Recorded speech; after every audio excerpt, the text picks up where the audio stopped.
Hey everybody, thank you for tuning in last Sunday for our Q&A video. I really enjoyed doing the live chat with you guys during the premiere of the video, and we'll definitely do that again in the near future. When we filmed this Q&A about a month ago, someone actually brought up the question on steelhead, and the answer turned out to be a pretty long-winded one. Poor Kitty has to sit through my 15-minute answer. I kind of got a little sidetracked a little bit. Because I feel that with the challenges that the steelhead are facing in BC right now, we need to have this conversation very seriously.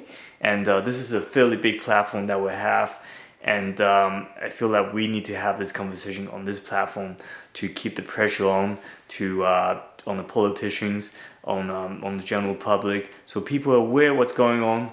And we need to bring these fish back. They need our help, and things can be done. There are lots of things can be done which are not being done, and that's what we're going to be talking about in this video. So enjoy it. It's about 10 minutes long, and hope you guys can just watch through that. And thank you for watching. Please subscribe to the channel. I have another steelhead video coming up on Sunday on a similar talk that I want to have. It's going to be about the Veda River steelhead, so be sure to tune in for that. Anyways, enjoy the video. Thanks again. Okay. Why is the steelhead fishing so much better on the Great Lakes than on the West Coast? A few reasons. So one would be the Great Lake. It's a confined water body. We're not dealing with the Pacific Ocean, which is very unpredictable right now. There's one current you're dealing with. There's predation. There's lack of food. There's overfishing. All kinds of stuff going on, and that's why netting, fish farms, the list goes on, right? The number of challenges that our Pacific salmon and steelhead have to go through that they're facing right now, that we're kind of surprised that it's there are any fish left right now, right? So seeing 100 fish coming back to the Thompson, seeing one fish being caught at the Boxing Day Chilliwack River Derby, it shouldn't be a surprise because we put so much pressure on these fish. We say that we love these fish so much, but we put so much pressure on these fish that we really got to take better care of them, in my opinion. And how would you take better care of them? There are many things people can do. I mean, it seems so overwhelming when you have that many challenges, but there are really lots of stuff you can do. So join an organization that is improving your local watersheds. So for example, in the Fraser Valley, you have the Fraser Valley Watersheds Coalition that are planting trees along the streams. They've done tree planting on the Veda, on the Stave, on the Harrison. That's one. So you're repairing, I guess, you're repairing habitats, ecosystems, right? And they're building new spawning channels. So that's one. Another one would be, we produce all these hatchery fish for fishing, but what we could do is actually transplant some of the eggs from the hatcheries onto some of these newly built spawning channels and let them, hatch at the spawning channels and kind of revive the population that way, instead of growing them in the hatchery up to, well, first of all, it's expensive to grow fish at the hatchery. So we transplant the eggs to a spawning channel, and hopefully we can rebuild the wild population that way, right? So that's another way, right? We can't really control much what's going out in the ocean, because with the current and what you can try to control overfishing by getting rid of nets, whatever, right? But a lot of river stuff we can still control. So, and you can just gotta wait it out, right? Do you think the numbers will ever bounce back? I think so. I mean, the salmon population historically has always been cyclic. It goes up and down, right? But for me, when I haven't been fishing that long, but I remember when I first started 8 years ago, it was so much higher, and I just feel like it's just we're seeing so many different systems on the island with coho, with schnook, with sockeye, steelhead, and it's just they're dropping and dropping and dropping. Yeah. The last few years have been dropping just because, again, the ocean condition hasn't been good. And what people really should remember is that when it's bad, we really need to cut back instead of keep pushing the managers to have openings. Every sectors, First Nations, recreational, commercials, we are guilty for that, right? We all want our opportunities. You can't have both. You can't have opportunities. Lots of fish and lots of opportunities. You can't have both. You can't have you can't protect and still have the same opportunities at the same time. So, right? Oh, well said. Yeah. So you just gotta kind of self-control. Find a different hobby, right? For a little while. Step back. I mean, someone like myself. I mean, my work totally relies on the sustainability of the resource. So in the short run, for example, 2019 has been a terrible year because my work has been cut back, and my sponsors that rely on these fisheries, they have to cut their budget, and financially I've taken a hit for that, but I'm not gonna be angry at DFO or at the managers or at the fish, because I've chosen to do this for myself, right?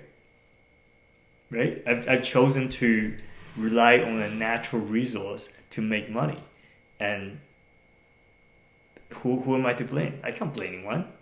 Right? No, and I think it to me personally, that's my opinion, and I think I might take a hit from people for that, but I think people gotta face reality in the long run, because I'm looking at is Elliot and Eric gonna get to fish in 20 years from now or 30 years from now?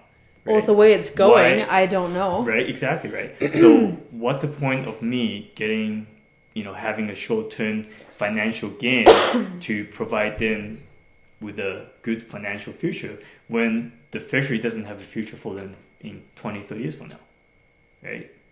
What's the point of me doing that? I'm promoting fishing, but if there are no fish in the future, what am I promoting, right?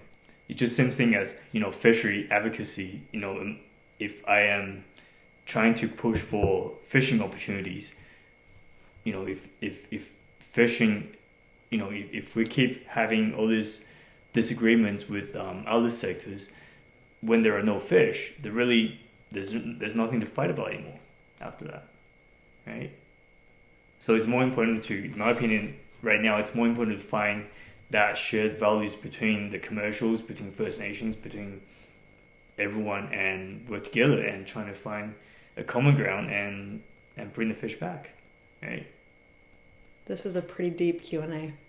Pretty deep. I did not expect it to go that far from that question. This is the stuff like I've been working on the last 20 years, besides the filming, besides having us, you seeing us enjoying fishing stuff. But I think this is a more important, subject that we got to be, to deal with. Sharing? Well, do people know all the work that you do behind just fishing with rod, that you go to all these meetings and that you're involved with DFO and on the... Yeah, I sit on the Sport Fishing Advisory Committee for the Fraser Valley that have consultations with DFO and other sectors. I go to various meetings with First Nation groups and to talk about potential conflicts and finding resolutions and stuff like that. And I think it's really important for for the young anglers to get involved, because every single meeting I go to, I am the youngest one there, and I'm not young. I'm 43,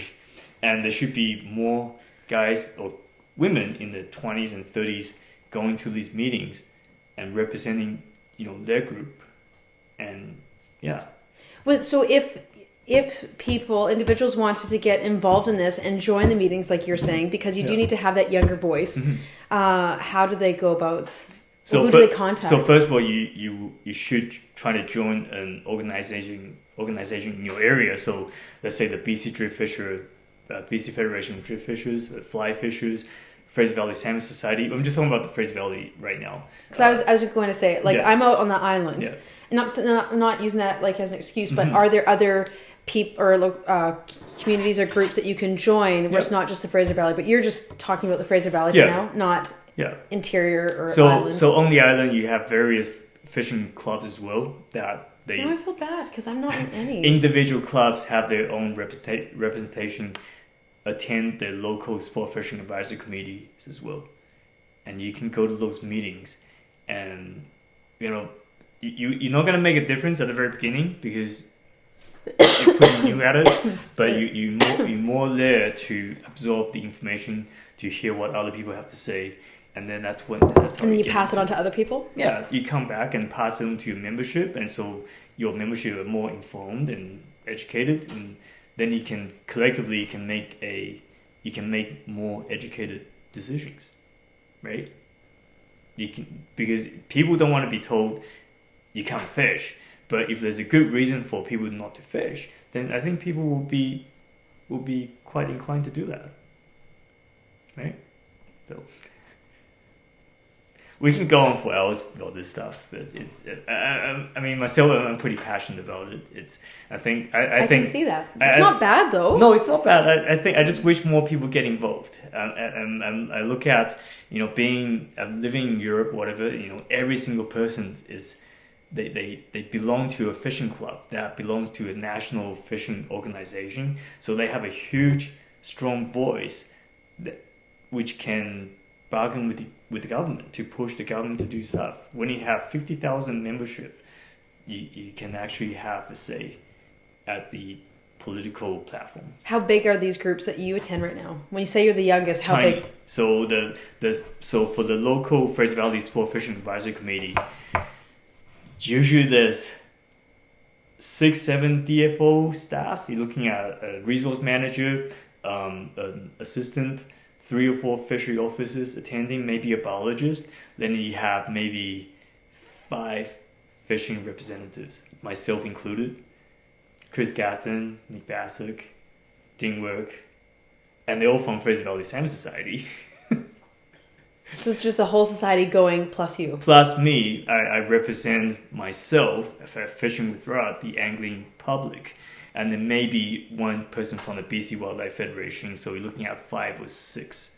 And people. How often do you have these meetings, and how long are they? So it's twice a year. Twice a year, that's it? That's it. Once in the springtime, once in the fall. So the spring meeting is used to plan the upcoming fishing season.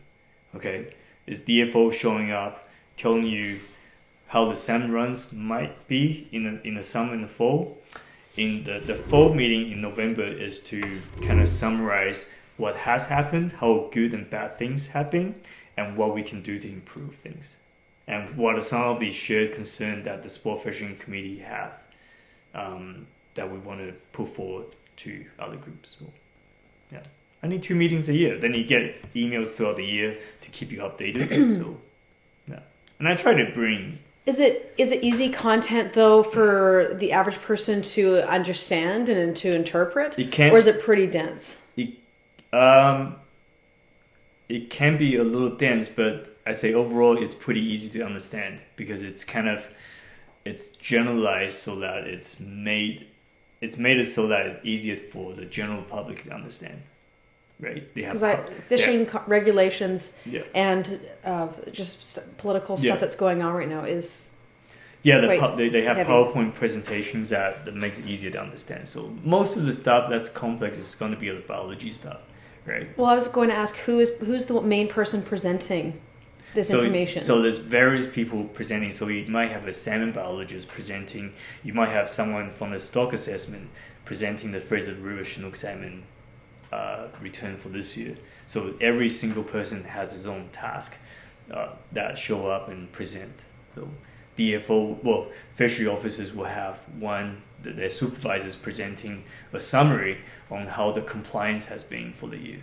Yeah. So there's so many different issues you have to deal with besides. So there's biology, there's stock health, there's regulations, there's compliance, there's lots of different stuff to deal with.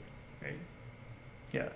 And at the end of the day, it's all about the fish's welfare, right? To try to bring fish back. And we're not doing a very good job right now. It's true. Well, the numbers show. Yeah, numbers show they're not doing a good job. It doesn't matter how you sugarcoat it. We're just not doing a very good job, right? So we can do better. Yeah. Well, you have to because at some point there's just going to be nothing left to do better for. Yeah. Yes, yep. Listen, your drink. Oh my gosh! Oh! So big! Oh my god! Run! You need to let it run. Let it run. Run! Let it run. Where's the camera? Run! Where's the camera? My GoPro's running. Oh, okay, good. Let it run. I can't I get can't it. get it. No, no, no, no, no, no, no. It's not yet, not yet, not yet. Oh, just drag